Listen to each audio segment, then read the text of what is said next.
These are the worst albums of 2024, and by worst, I mean they can fall into one of the following categories, which will be bad, disappointing, not interesting, not horrible, or maybe a guilty pleasure. I have 12 albums to talk about. They will not be ranked this time. I'm just going to be doing them in alphabetical order.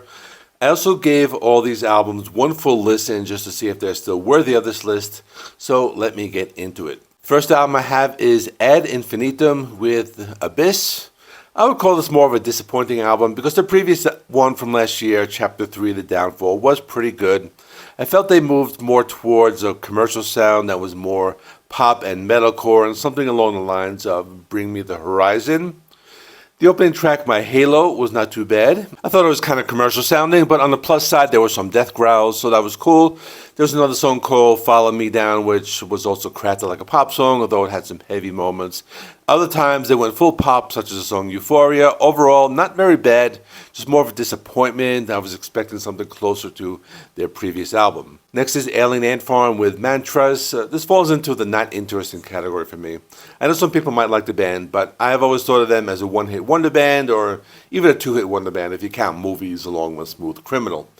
We talked about this on an Is It That Bad episode, along with many of the other albums that will be coming up. I thought a lot of songs had a very commercial sound. They used a lot of electronics throughout the album. The opening track, The Wrong Things, was kind of forgettable and lacked the proper guitar sound. Some of the other tracks like 2000s Rock or Fuel or Crossfade, sounds like that. We had the song Fade, which was pretty good. But there was this one song I liked, which was another cover of an 80s pop song. It was a Wham cover called Everything She Wants. Otherwise, kind of forgettable. Next is Anvil with One and Only. This is another one that's just not interesting. One of those legacy bands that release the same album every few years. And this one is just very generic. It had a single called Feed Your Fantasy. It was just very repetitive and the lyrics were pretty simple.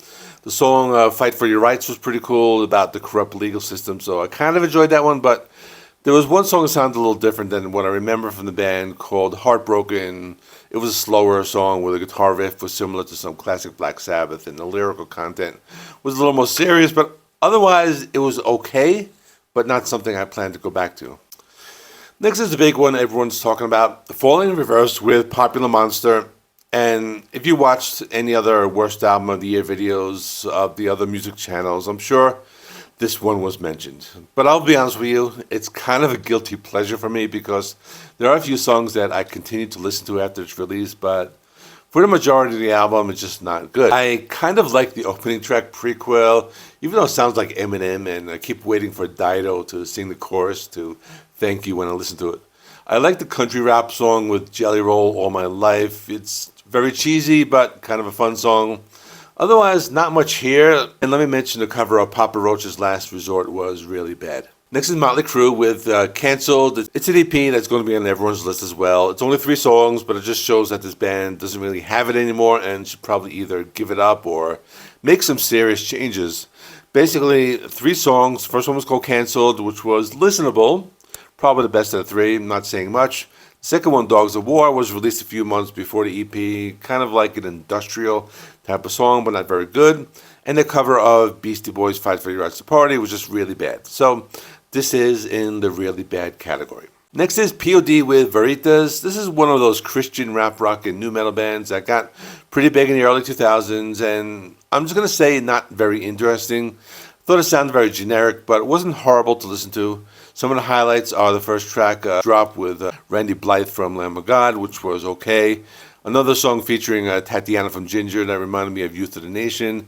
There was a song I kind of liked because it was catchy called The Lies We Tell Ourselves, which kind of sounds like a ballad from a pop punk band like Green Day, but with harsh vocals in the background. They almost sound like black metal. It was kind of weird, but otherwise, not horrible, just not very interesting. Next is Scott Stapp with Higher Power. This was another album that was just not very interesting, although I wouldn't call it a really bad album. The album basically sounds like 2000s metal.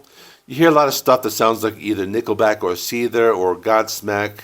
There's some cheesiness on the album. For example, the song What I Deserve was one of his power ballads, but the lyrics were just very random, very cheesy. There was another one called Black Butterfly. It sounded like the band Bush with Gavin Rossdale.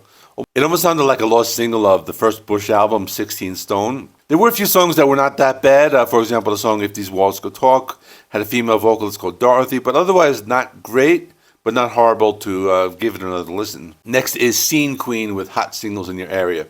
This is the only album out of everything on this list that was actually painful to listen to again, and I will never subject myself to that again because it's a female artist who claims to have invented a new metal subgenre called bimbocore. And I did my research and she didn't, but that's neither here nor there. Basically, it's a metalcore album with lyrics that are about hating men. A lot of lyrics that are just very slutty. So I think the lyrics really kill the album for me. Her vocals are not good at all. She kind of sounds like Kesha, but not good. And this goes under the category of very bad and the subcategory of what if a man released this album? Because if a man ever releases an album like this, he would be canceled. So for that reason, I think this is my worst album of the year out of all these. Worse than Mötley Crüe, and that's all I'm saying about this. Next is 6 Feet Under with Killing for Revenge. This album falls under the category of not horrible, because it's from a band that became very famous for having the ex-vocalist of Cannibal Corpse, who was Chris Barnes. But over the years, I think his vocals have lost some of their quality, and in 2020 they released an album called Nightmares of the Decomposed, which is considered to be one of the worst death metal albums of all time. Now this one's not horrible, but it's bad enough to get a mention. I think it's kind of simple, so if you're looking for something that's not technical death metal with a lot of intricate guitar playing, and you want something that's just very easy to listen to with a lot of repetitive riffs, I think it's actually not that bad. There's some cheesy stuff in here, such as the song Neanderthal about cavemen. Otherwise, I gave it another listen. It wasn't horrible, but just something that needs to be mentioned. Next is Thor with Ride the Iron Horse. It's a weird album, but kind of a guilty pleasure, and I'll explain why in a minute. Thor's a band fronted by a bodybuilder. He's been making hard rock metal albums since the 70s. I think this band has about 40 albums or something like that. Mostly a compilation. A lot of these songs were B-sides that were from the 80s. I think there's some new stuff, but it's kind of bad. But one of those so bad it's good type of albums. And for that reason, it's kind of fun. There's one track called Lightning Rod, reminded me of something from the Rocky Horror Picture Show. But my favorite was Piece by Piece. It tells a story about a guy who writes a book. He wants to get it published. The publisher rips it up piece by piece, and then he puts the book in a time capsule. It gets found 1,000 years later, and the words were so profound that it brought world peace. So there's some seriously cheesy stuff, but kind of fun. The rest of the stuff is very generic metal. Some of it sounds like new wave. Some of it sounds like Manowar. Some of it sounds like acoustic country. And they end with a rap song called To the Extreme. I don't know why, but this is kind of a guilty pleasure, but worth a mention. Next is Trapt with The Fall. This is one of those albums that's just not very interesting. I think it's another one of those bands that's just a one-hit wonder band. They never released anything important after that. Plus, the band has a lead singer who likes to fight with people online, and that just turns people away from the band. But as for the music, mostly generic 2000s rock. They have one song called Meant to Be. Sounds like they're going for an Alice in Chains type of sound. Another track called Home. Sounds like some country rock like Bon Jovi. Another song called Safe Here in the Shade, which sounds like some 90s indie rock or REM. And another song where they're going for an Alice in Chains type of sound called Bulletproof. The rest of the album includes a lot of cheesy ballads. It's just not an interesting album. I have one more. It is Wage War with Stigma. This is an album from one of those Christian metalcore bands I used to listen to a lot. And lately they've been going in a very commercial and pop direction. It was almost like they're going for a hip-hop sound as well.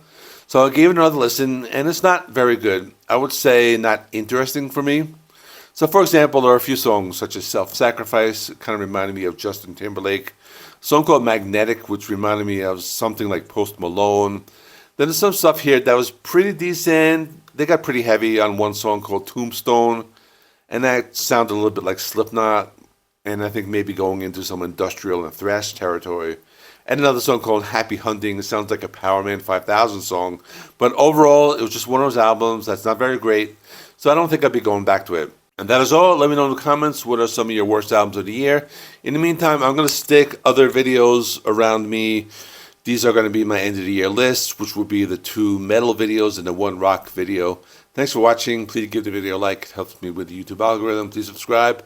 If you have not already, I do rock and metal reviews, rankings, and more. Thanks for watching. I'll see you in the next one.